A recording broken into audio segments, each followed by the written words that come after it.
So, today is a Sunday, May 14th, and in about 2 weeks, I'll be on the island of Crete. Again, yeah. I didn't catch that. Could you try again? Thanks, Siri. My watch is always kind of butting in all the conversations that I'm having. But anyways, I'm of course going to be making videos while I'm on Crete, and there are a few important ones in there. I don't think you want to miss the videos that I'm going to make when I'm on Crete. There's going to be some big updates in there, but that's for later. For today's video, I want to do something different. Well, it's not very different from what I usually do, but I want to show you guys the gear I take along when I travel. Specifically for that trip in 2 weeks, what I'm going to take along. Because I got some new stuff and it kind of varies. If I'm traveling to the States or whatever, I bring along a lot less. And when it's closer by, it can be a lot more. When I can dump it all in my car, it makes a difference. I mean, they don't like it when you bring several suitcases on an airplane. Well, they don't mind, but you need to pay for it. I'm not planning on doing that. But anyways, let me show you what I'll be bringing in 2 weeks when I go to Crete. Let's get started. There's a lot to get to. First and foremost, of course, it's my new vlogging camera that I've been talking about in my last few videos, the ZV-E1. I'm extremely happy with this camera up till now. I don't see that changing while I'm on Crete, maybe, because it can get really warm down there and this guy seems to have trouble with warm weather. We'll see. But anyways, I'm going to bring my Sigma lens, which is a 16-28 2.8 lens. The 60mm is definitely going to be good. 28 might be a little too low to punch in on certain stuff, but I'm not inclined to bring other lenses. Maybe one, but I'll show that in a sec. And I can still manage to kind of punch in on stuff digitally in post, or I can use the crop mode on the camera. There's a lot of ways to fix that issue. I'd rather fix it by using these small hacks or in post than dragging along another lens that I need to keep safe. That gets really stressing, especially on airplanes. But this lens will suit me very well, also in low light circumstances, but there might be one exception, and that's where I'm going to be talking about the other lens. Now, I don't know what I'm going to do with the little wig. I'll talk about microphones in a minute, but I'm going to bring it along. I think it might be handy in some circumstances. There's also this thing, the grip. I got this in bulk like a few years ago. I got 4 of them in one package, and they're really handy because you can put it on your wrist, so they won't be able to snag it out of your hands. If you drop it, it's safe, but it's not a whole leash that you have to put around your neck. I always feel like some kind of tourist when I wear stuff like that, you know? Having that camera on your belly, you can't see it because, yeah, let me see. I mean, that's the classic tourist look.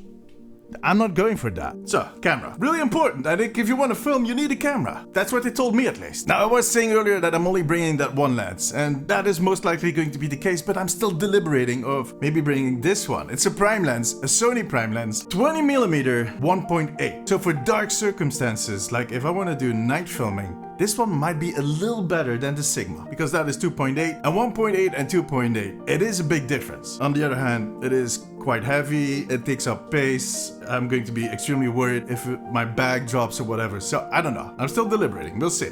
Now what I will be bringing are filters. There's 2 filters that I'm going to bring. It's my 1.4 Pro Mist filter. I also have it on this camera that I'm filming with now, my FX30. And the thing about those filters is that it gives you a little more of a natural look. It's less digital. It adds a certain flavor to it, and it also kind of makes the lights really bloomy, if that is even a word. So when it comes to vlogging footage, I think those filters are actually nice. And a 1.4 or 1/4, I keep saying 1.4, but it is 1/4, a fourth basically, is kind of nice. I like that filter. And then there's of course my trusty ND filters. If you don't know what ND filters are, they're basically sunglasses for your camera. So if you want to keep that background blur even in really sunny circumstances, an ND filter will help out. So usually these ND filters come in certain strengths, much like sunglasses I guess. But this one that I'm using is a variable ND filter, so I can change the strength of the filter by just turning it. There's 2 pieces of glass that basically pivot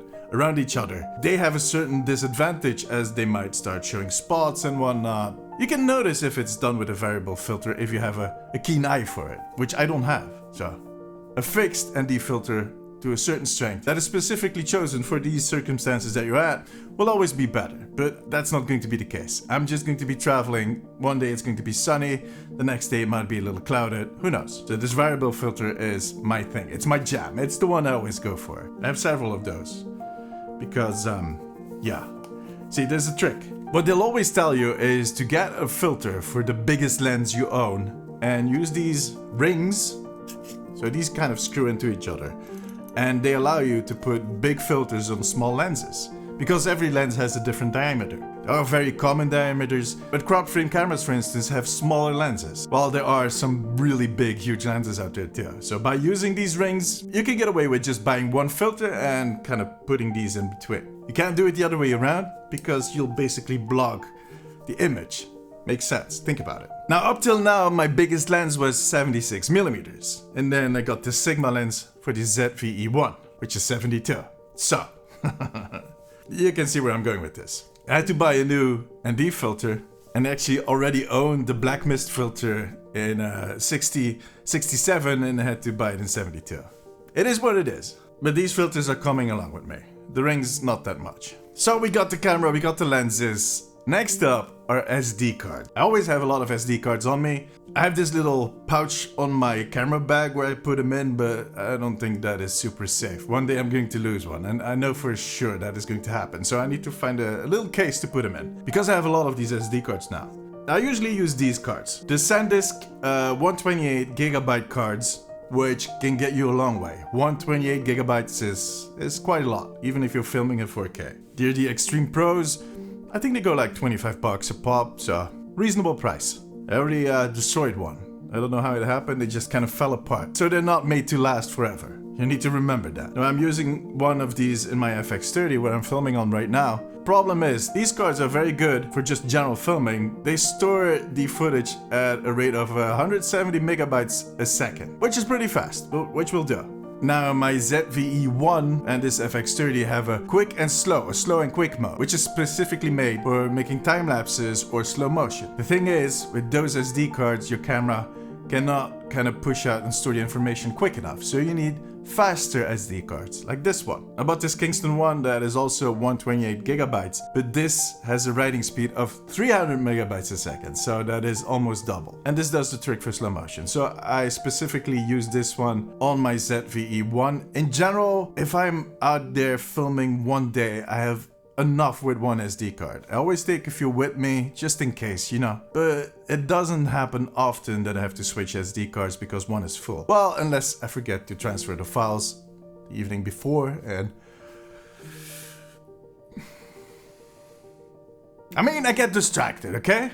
And then there's batteries. A lot of batteries. While I do not have to switch my SD cards often, I do have to switch batteries. For one, because I'm too dumb to switch off my camera when I'm not filming. I film something, I stop filming, I'm looking around, get distracted, forget to turn off my camera, and then the battery is just depleted next time I pull it out to film. Because I'm a dumbass. I always have 4 on me, so that should get me through the day. I do have to drag along a lot of other batteries, like the batteries for my GoPro, and then there's the batteries for my drone. And that little guy eats through batteries like crazy. You get 15 to 20 minutes flight time out of each of these batteries. So for an hour of flight time, I need those 3 batteries. That's a lot. Okay, so you're filming, you're getting those beautiful shots, but then you need some sound because you want to record everything that is happening. And as I showed you, there's a microphone built into my camera, and I have the little wig on top of it to help out with the wind. It is a pretty decent microphone, but not good enough. Usually I take an extra microphone with me. I used to drag this guy along. It's just covering my whole face. Says enough, right? It's a Rode microphone. It is very good. I love this microphone. It worked out pretty well up till now. The one thing is, especially with the dead cat on top of it, you can remove the dead cat. Let me show you. So that's what it looks like without the dead cat. But even without, it just kind of stands out. When you put this on top of a camera, everybody suddenly thinks that you're a professional video maker, that you're a journalist or whatever. Which you might think is like, cool, but it isn't. They'll stop you everywhere. They'll be complaining that you need a permit, that filming is not allowed. It's just because they think you'll be misrepresenting them on the news or whatever. I'm just a guy with a tiny YouTube channel. Shouldn't be that much of a problem. And like I've said before, I don't really like to stand out. I'm tall, huge by myself. I don't like it when I have a huge hamster or, well, small cat sitting on top of my camera drawing attention to me. I'm not going to take it along to Crete. I don't need it. I just wanted to show you guys. Now, one of the reasons that I love these Sony cameras is because they have a kind of a smart cold share, you call it. There's basically connections in the cold share on top of the camera that allow you to connect all kinds of hardware on top of it that will immediately connect to the camera itself. So you don't need any cables. And Sony released a few microphones themselves that use that feature. And this is the example that I'm using. The name kind of escapes me. Maybe it's on the microphone. Of course it isn't. Down here in the little thing that kind of slides into the cold shoe, there's a digital connection, and it just streams all the audio straight to the camera. So you don't need any cables, which is a huge benefit. On top of that, this thing does not need batteries. It just draws juice straight from your camera. It also has 3 patterns in the microphone, in the sense that it basically allows me to kind of pick up the sound in front of me, only pick up the sound behind the camera, like if I'm speaking and filming other stuff, or just everything around me. This is going to be the main microphone that I'll be using, and it is really compact. It looks weird, but at least it's small. Now for those cases, for instance, where I'm a little too far away from my camera, or I want to do some type of interview, I have another tool. These are DJI wireless microphones. In this little box, there's basically 3 devices. One is the receiver and 2 transmitters. I think that's the way it goes, right? Transmitters are the ones that send out the signal, and the receivers are the ones that receive it. That makes sense.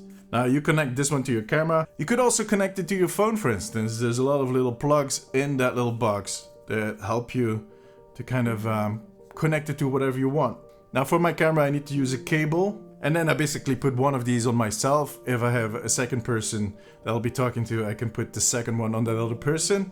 Or I can connect the lavalier to these transmitters and basically wire them up, put the transmitter in the pocket, and have a mobile setup for lavaliers. Now I used to use Rode microphones that were similar, but these DJIs have a few advantages. One, they have the little box in which they are charging. So you basically charge the box that they're in, and they'll keep charging all of the devices inside. And you can charge those devices 3 times with 1 charge of the box, which makes a huge difference. And second, you can have a backup of your audio recordings on the device. So it will be streaming it to the receiver, into your camera, but also save a copy locally. So I really like those. And that is everything I use for audio. Now in case I want to film in dark circumstances, I have those 2 lenses that should help me out pretty decently. But there might be instances where I need some extra light. Then I have my little Elgato key light that is actually run on a battery. And it is pretty strong. Okay, let me pull it down a little bit. So you can change the color, you can change the intensity of the light. It charges on USB. It is pretty handy, and I have this little piece to mount it on top of my camera if I would like to do that. But pretty often I'll put them on a stand, which brings me to the next subject, my stands.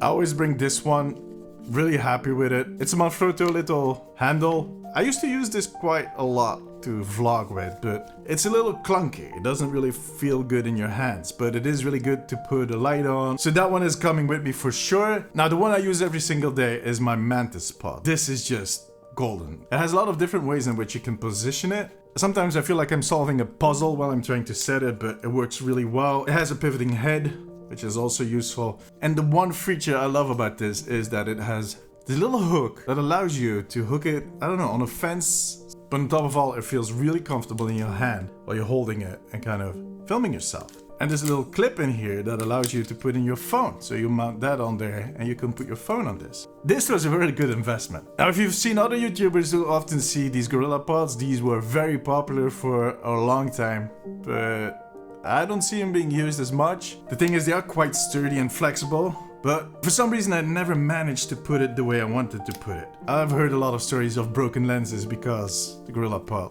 toppled over, so this one is staying at home. Now while the Mantis has that little clip, I do bring some extra clips sometimes to put phones in. I also sometimes bring a quite exotic stand. This one, it's not really a stand, it's more of a head you put on top of a stand. But basically it's a stand head that turns automatically. And you can put your camera on top of it, set a timer, set a speed, and then have it turn around really slowly. Now if you combine that with my ZVE1, where I do a time lapse, you basically get a really slow time lapse where you move from left to right. It is beautiful and gorgeous footage, but this thing is quite heavy. So it's always kind of a decision based on how much space I have left in my suitcase and if I'm not over the weight limit. Another device I'll be thinking about of bringing, and which I most likely will, but won't use as much, is my 360 camera. I've shown this one before. It is also an action cam, but it's not ideal. But it can give you some really nice footage. It basically has 2 lenses on each side and the camera stitches it together. So you can get a 360 view above, beyond. It's just something nice to work with, and in post you can do some awesome stuff with it. As I said, you can also use it as an action camera, but it's not ideal. I use my GoPro, it's a GoPro Hero 8. So that's a few generations back, but it still kind of serves its purpose. It has a few flaws. Turns off by itself, for instance. There's no front-facing view, which the newer versions do have. And I also have all these kind of weird mounts to put it somewhere on cars. There's like a ton of little gadgets I have to mount a GoPro anywhere. Like anywhere. Yeah, even there. And then there's my favorite camera, the drone. This is coming along for sure. It doesn't take too much place, but the controller does, so. Now, you've seen that I have to drag along a lot of batteries, so that also means a lot of different charges, all of them being USB. But the one thing that has helped me is this little hub made by Anker, which is a godsend. You plug it in and you basically have 5 USB ports, 2 of which are fast charging USB ports. You plug in all my devices and I'm basically set with one power cord. Makes a huge difference. As does my power bank, which gives me at least, I don't know, 5 charges for my phone, a lot of other devices that I can charge with this on the fly. And in case my power bank would deplete, I still have this as a backup. These are the batteries for my drone, but it also is a power bank. So if this is fully charged, I can connect any device to this and it will charge and use this as a power bank. I also always bring my laptop, of course, to edit, which is my MacBook Pro. I can't show it because I'm recording the audio for this video on the MacBook Pro. I always have a few hard drives with me, flash drives, USB that I store my files on. And also bring my iPad Pro to make notes, to do some illustrations, to do some 3D, to watch some Netflix, I don't know. And I always bring a notebook and a pen too, because I don't always want to be dragging along an iPad. Now, as you notice, that's a lot of stuff. Where do I put this? Well, most of it goes into my suitcase. I mean, the stands and whatnot, anything that I do not use while I'm traveling. That is not, for instance, batteries, because you can't have batteries in your suitcase. You need to keep those in your backpack. I'll also keep stuff I want to keep safe in case my suitcase gets lost in my backpack.